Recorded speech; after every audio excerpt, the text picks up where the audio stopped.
Conference Bharat के प्रधानमंत्री जी जो 2014 में वादा किए थे आने से पहले इस देश में सबका साथ और सबका विकास होगा, और वह उस विकास का आस जो रहा है और प्रधानमंत्री जी का 11वां साल है।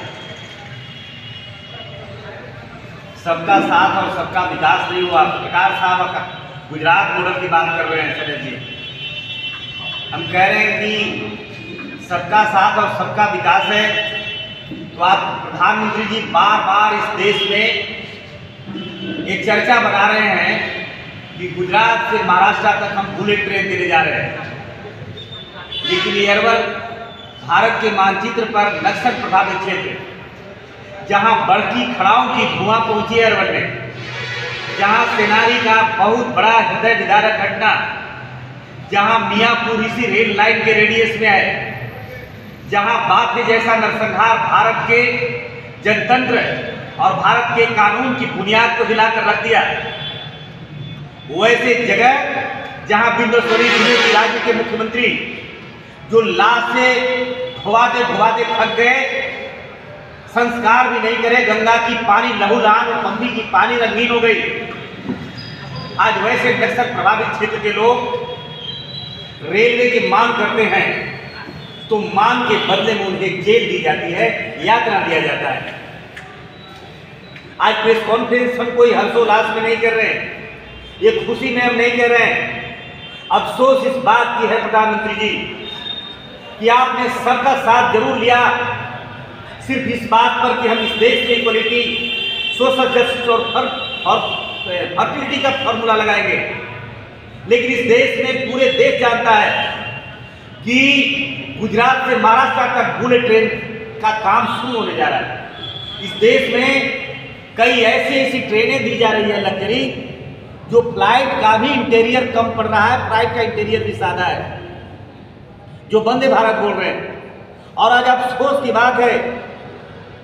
जहां देश के गृह मंत्री इंद्रजीत गुप्ता जैसे लोग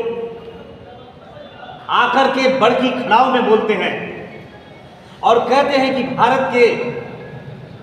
आज लोग अपनी जान को पानी से भी खून को पानी से सस्ता कर दिया है, और यहाँ नक्सल प्रभावित क्षेत्र होने के नाते सरकार को अलग से स्पेशल पैकेज देकर नक्सल पे लगाम लगानी चाहिए। आज नक्सल पे लगाम लगा, लोगों ने हथियार डाला, लोगों ने सरकार में विश्वास किया, कानून पे भरोसा किया, लेकिन अफसोस की बात है कि आज़ादी के 76 साल गुजरने के बाद भी हमारे इस क्षेत्र के लोगों को अधिकार नहीं मिला।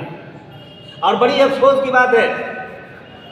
कि देश हम एक बड़ी चिंतित है पत्रकार महोदय लोग, और आपकी बदौलत ही अगर कुछ हुआ है तो उसका आप ही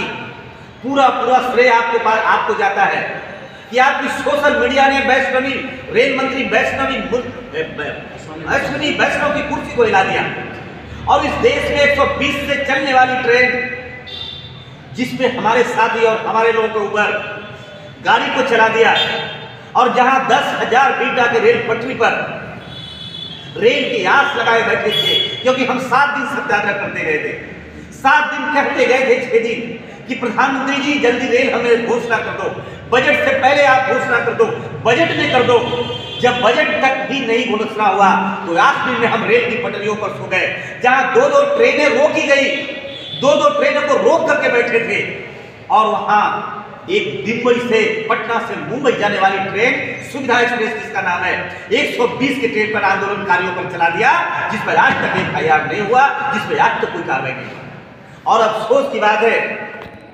कि 10,000 लोगों का हत्यारा, उसे सजा कब देंगे आप? GRP उसमें कोई FIR नहीं बना सका, RPF के लोगों ने उन पर कोई कार्रवाई नहीं किया। प्रधानमंत्री जी,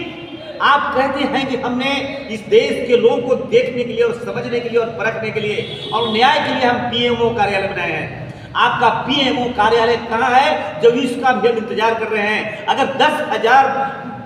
बेटियां अपनी बाप नहीं मिल पाता, उनका कट जाता ट्रेन में, उसका जिम्मेदार कौन होगा? 10,000 मां अपने बेटों को खो देती, 10,000 लोग अपने परिवार को खो देते।